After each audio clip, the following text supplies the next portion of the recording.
আল্লাহর নবী তামাম পৃথিবীর মানুষদেরকে যদি মুয়াজ্জিন বানাইয়া মসজিদের মিনারায় যদি আযান দেওয়া হয়, আযান দিতে দিতে কিয়ামত হয়ে যাবে। আল্লাহর কসম করে বলি রাত কোনদিন সকাল হবে না। আল্লাহটা বাড়ি হবে যেরকম তাহলে এবার চিন্তা করেন, দাম ছিল কি ছিল না? কিন্তু সাহাবায়ে কেরামদের একটা জামাত এসে বলতেছেন, ইয়া রাসূলুল্লাহ, ইয়া হাবিবাল্লাহ, কাফের বেঈমানরা আমাদেরকে দেখলে টাটকা বিদ্রুপ করে, আমাদেরকে বলে যে মুসলমানদের নবী হলেন ইন্টারন্যাশনাল পয়গম্বর, নবীর চেহারা কত সুন্দর, নবীর কণ্ঠ কত সুন্দর, কিন্তু মসজিদের মুয়াজ্জিন কণ্ঠ ভালো না, চেহারা সুন্দর না, মুয়াজ্জিনটাকে কি পরিবর্তন করা যায় না? সাহাবায়ে কেরামদের এই জামাতটা যখন নবীজির কাছে যখন একটা আবদার যখন রাখলেন, তখন নবীজি বিলাল রাদিয়াল্লাহু তাআলা আনহুকে মুয়াজ্জিন থেকে বরখাস্ত করে সুন্দর কণ্ঠওয়ালা, সুন্দর চেহারাওয়ালা একজন মুয়াজ্জিনকে নবীজি নিযুক্ত করলেন। আগামীকাল ফজর থেকে তুমি মসজিদের মিনারে আযান দিবা। নিযুক্ত হয়ে গেল। কিন্তু দেখেন কি অবস্থাটা হয়, দেখেন মসজিদের মিনারায় নতুন মুয়াজ্জিন নিযুক্ত হয়ে গেছে, উনার কণ্ঠ এত সুন্দর, আযান দেওয়ার সঙ্গে সঙ্গে দেখা যায় ফজরের নামাজের সময় মসজিদ ভরপুর হয়ে গেছে মুসল্লি।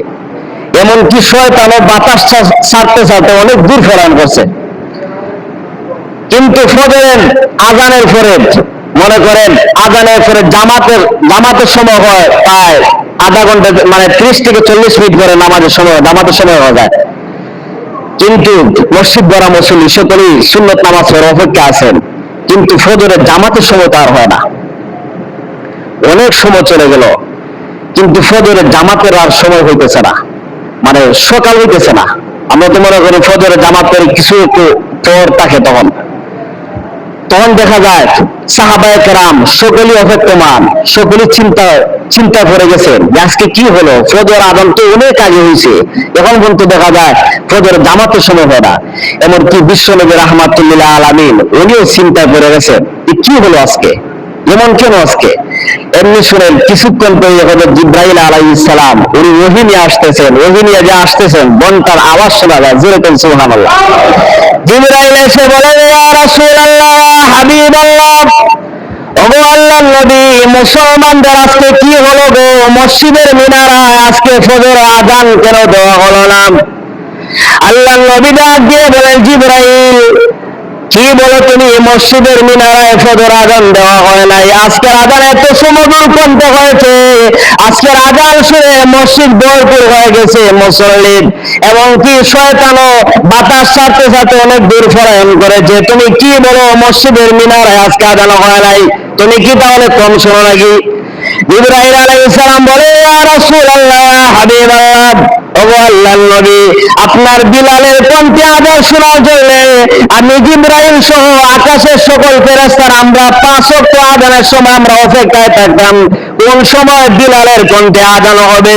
আমরা প্রতিদিনের নিয়ম অনুযায়ী আজকেও আমরা বিলালের কণ্ঠে আযান শোনার জন্য আজকেও আমরা অপেক্ষায় ছিলাম, কিন্তু আজকে বিলালের কণ্ঠে আযান না হওয়ার কারণে মহান আল্লাহ পাক রব্বুল আলামিন আমাকে পাঠাইছেন আপনার কাছে। বিলালের কি হলো, বিলালের কণ্ঠ কেন আজকে আযান দেওয়া হলো না?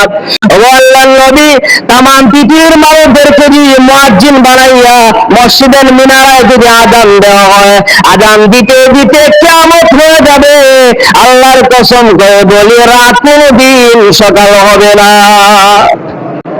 এই অবস্থা আল্লাহর নবী যখন মৃত্যু হয়ে গেল, নবীজির মৃত্যুর সময় হযরত বিলাল রাদিয়াল্লাহু তাআলা উনি তখন গাছটি উনি ভুল করে ফেলেছেন, যে মদিনায় নবীজি নাই, ওই মদিনা আমি বিলাল আর থাকতে পারবো না, আমিও মদিনার বাইরে চলে যাব। এমত অবস্থায় বিলাল রাদিয়াল্লাহু তাআলা উনি তখন শাম দেশে চলে গেলেন।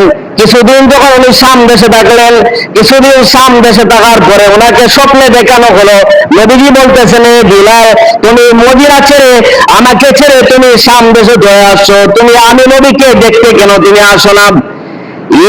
এই স্বপ্ন দেখার পরে হযরত বিলাল রাদিয়াল্লাহু তাআলা উনি তখন সকালবেলা রওনা হয়ে গেলেন মদিনার দিকে। রওনা হওয়ার পরে হযরত বিলাল রাদিয়াল্লাহু তাআলা ওকে দেখে সকলেই আনন্দ উল্লাস করেন যে বিলাল আজকে আবার চলে আসছেন, হয়তো আবার আজকে দিকে উনি আযান দিবেন। কিন্তু বিলাল রাদিয়াল্লাহু তাআলা আনহু মন ভাঙ্গা, যেই জায়গায় নবীজি নাই ওই মদিনা আমি বিলালের কণ্ঠে আর আজান হবে না। এমত অবস্থায় সকল সাহাবায়ে কেরাম সকলে ওনাকে জবরদস্তি করলেন, জোর করলেন আজান দেওয়ার জন্য। এমনকি হাসান হুসাইন রাদিয়াল্লাহু তাআলা আনহু ওরা দুজন মানে জোর করলেন আজান দেওয়ার জন্য।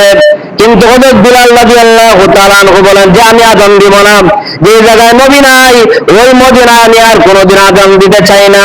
কিন্তু সাহাবায়ে কেরামদের জোরাবলিতে হযরত বিলাল রাদিয়াল্লাহু তাআলা আনহু উনি যখন মসজিদের মিনারে আজান দিতে গেলেন, আজান দেওয়ার সঙ্গে সঙ্গে হযরত বিলাল রাদিয়াল্লাহু তাআলা আনহু উনি তখন সঙ্গে সঙ্গে অজ্ঞান হয়ে উনি পড়ে গেলেন।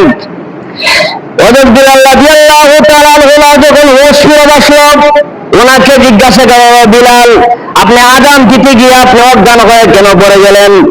বিলাল রাদিয়াল্লাহু তাআলা আনহু তখন ডাক দিয়ে বলেন, আমি যখন আল্লাহু আকবার শব্দ যখন বলেছি তখন আমি কিন্তু অজ্ঞান হয় নাই। আমি যখন আশহাদু আল্লা ইলাহা ইল্লাল্লাহ বলেছি তখনও কিন্তু আমি অজ্ঞান হয় নাই। আমি যখন আশহাদু আন্না মুহাম্মাদুর রাসূলুল্লাহ যখন বলেছি আমি বিলাল তখন মসজিদের মিম্বরে তাকে দেখি আমার নবী আর মিম্বরে বসা নাই। এই জন্য আমি বিলাল আর সহ্য করতে পারলাম না, সঙ্গে সঙ্গে আমি বিলাল অজ্ঞান হয়ে এই জমিনে পড়ে গেলাম।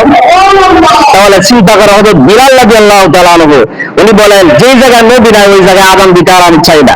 কিন্তু দেখেন এর আগের ঘটনাটা হলো যে মসজিদের মিনারা হযরত বিলাল রাদিয়াল্লাহু তাআলা কি পাওয়ার চিন্তা করেন, শরীরে তো কোনতে উনি আজান দিয়েছে।